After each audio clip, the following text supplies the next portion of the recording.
इससे बेहतर एक्सक्यूज़ तो नर्सरी के बच्चे भी दे देते हैं। जो इलेक्शन कमिश्नर ने अमित शाह जी के कहने पे, पीएमओ के कहने पर जो रटा रटाई बात जो है वही कहा, जिस हिसाब से अनिल मसीह ने खुलेआम बेईमानी की थी। आज का चुनाव आयोग जो है, नया चुनाव आयोग जिसको कह सकते हैं, जो भाजपा के इशारे पे काम कर रहा है।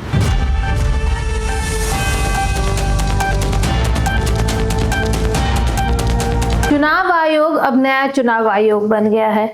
बीजेपी के इशारों पे नाचने वाला चुनाव आयोग। ऐसा मैंने नहीं कहा, ऐसा कहा है प्रतिपक्ष नेता तेजस्वी यादव ने। ऐसा निशानेबाज तंज कसता हुआ बयान दिया है। नमस्कार, मैं सुरभि मानसी और आपने देखना शुरू कर दिया है एकदम कड़क।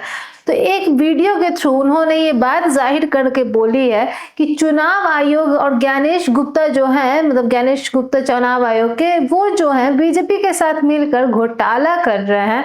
और जहां तक है कोई बात की अगर साबित करने की बात आती है तो उस बात को भी साबित नहीं करते हैं। यहाँ पर जितनी भी बातें हैं उसकी हेर फेर चल रही है, जिसको लेकर हम लोग अधिकार यात्रा भी चला रहे हैं, वोटर अधिकार यात्रा।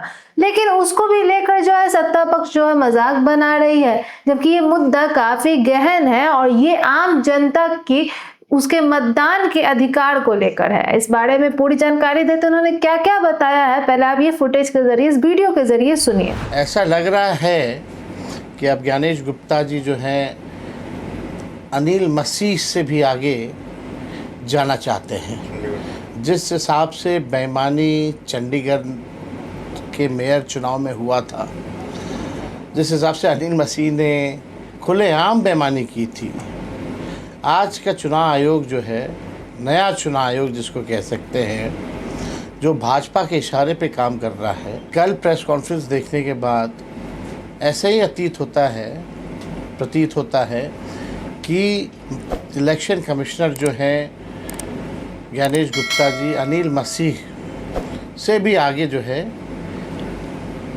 जाना चाहते हैं।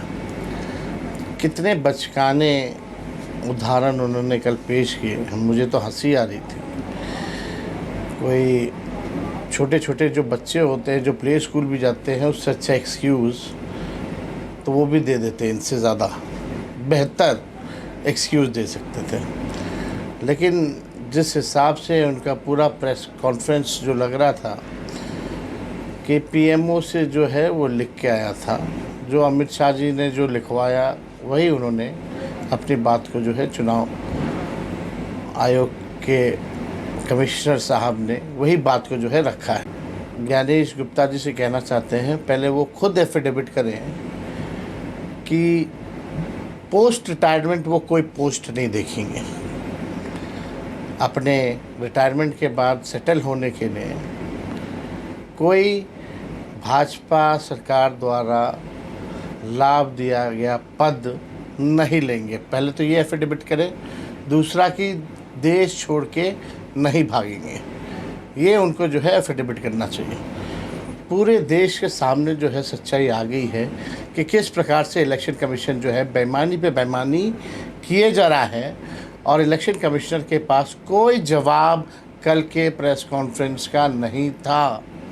और बचकाने उदाहरण लगातार जो है वो दिए जा रहे हैं, जो कि इससे बेहतर एक्सक्यूज़ तो नर्सरी के बच्चे भी दे देते हैं। जो इलेक्शन कमिश्नर ने अमित शाह जी के कहने पे, पीएमओ के कहने पर जो रटा रटाई बात जो है वही कहा। जैसा कि आपने देखा, ये आरोप प्रत्यारोप का सिलसिला दिन प्रतिदिन बढ़ता ही जा रहा है और चुनाव आयोग को लेकर इस बार जो बवाल मचा हुआ है वो तो थमने का नाम ही नहीं ले रहा है। इस बार बिहार में विधानसभा का चुनाव है, तो एक तरफ बात हो रही है कि जो वोटर लिस्ट में जितने भी नाम है, आधे तो फर्जीवाड़े में और जित अच्छे नाम है जो कि सही में मतदान का अधिकार रखते हैं आम नागरिक, उनका तो नाम ही काट दिया जा रहा है। जिस तरह से फर्जीवाड़ा चल रहा है, लेकिन सत्ता पक्ष कह रही है कि घुसपैठियों को निकालने की एक कोशिश है ताकि सही मायने में जितनी जनता है, जितने मतदाता है, उनका ही वोट हमें हासिल हो। अब ये बात अलग है कि वहीं पर प्रतिपक्ष नेता नेता कहते हैं कि चुनाव आयोग जो है परिवर्तन आ चुका है, वो पारदर्शिता के साथ इस बार का चुनाव नहीं करवा सके क्योंकि वो तो बीजेपी के इशारों पे नाच रहे हैं। तो ये देखना आगे दिलचस्प होगा कि क्या सच में प्रतिपक्ष नेता तेजस्वी यादव ने जो भी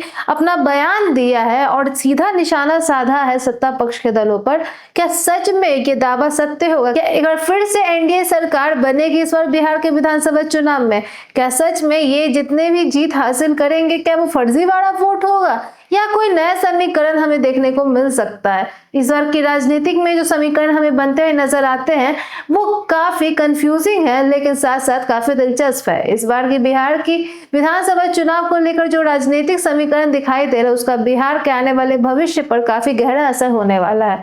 इसलिए अपना मतदान का जो वोटर अधिकार है उसे काफी सोच समझ कर दीजिए। बाकी जितने भी फर्जीवाड़े इन सभी बातों के दावे हो रहे हैं उसका फैसला चुनाव आयोग करेगा। चुनाव आयोग जो है सुप्रीम कोर्ट के निर्देश अनुसार चले तो ही अच्छा होगा। इस प्रकार से एक पारदर्शिता के साथ सुरक्षित तरीके से वोट जो है हो सकता है और चुनाव जो है सफल हो सकता है।